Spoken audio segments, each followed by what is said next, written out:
मेवाड़ के राजपूत राजा महाराणा प्रताप और मुगल बादशाह अकबर के बीच हल्दी घाटी का युद्ध भारतीय इतिहास की सबसे चर्चित घटनाओं में से एक है।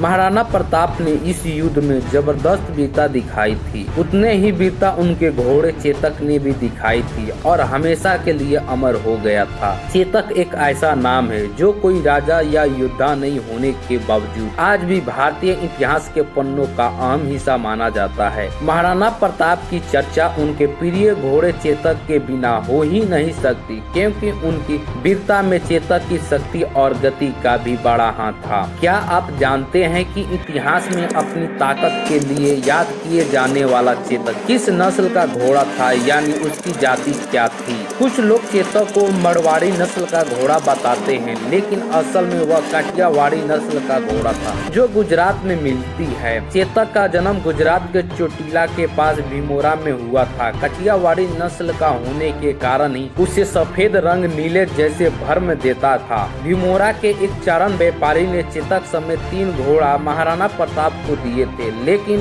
उनकी परीक्षा केवल चेतक ही पूरा कर सकता था। चेतक इतना शक्तिशाली था कि महाराणा प्रताप के भारी भरकम कवच और हथियारों के करीब 250 किलो वजन के बावजूद उसे कोई पकड़ नहीं पाता था। चेतक को महाराणा प्रताप के अलावा कोई भी लगाम में नहीं बांध सकता था, इस कारण वह असबल में राजा की तरह शान से खुला घूमता था। हल्दी घाटी के युद्ध में महाराणा प्रताप चेतक के चेहरे पर हाथी का मुखौटा लगाकर उतरे थे, जिससे मुगल सेना के हाथी भ्रम में पड़ जाते थे। इस युद्ध पर लिखी किताब के मुताबिक एक तरफ महाराणा की तलवार मुगल सेना को काट रही थी, तो चेतक भी लातों के वार से दुश्मनों को मार रहा था। चेतक के सामने आमेर के राजा मानसिंह का हाथी आ गया। चेतक ने उसके मस्तक पर ही पैर रख दिए, जिसके बाद महाराणा प्रताप ने मान सिंह को घायल कर दिया। हाथी की सूंड में लगी तलवार के कारण चेतक का पैर बुरी तरह कट गया, जिसके चलते महाराणा को हल्दी घाटी का मैदान छोड़ना पड़ा। हल्दी घाटी से निकलते समय बुरी तरह घायल होने के बावजूद चेतक के कदम महाराणा प्रताप को मुगल सेना से सुरक्षित करने तक नहीं थमे। बुरी तरह घायल चेतक ने 25 फुट चौड़ा नाला भी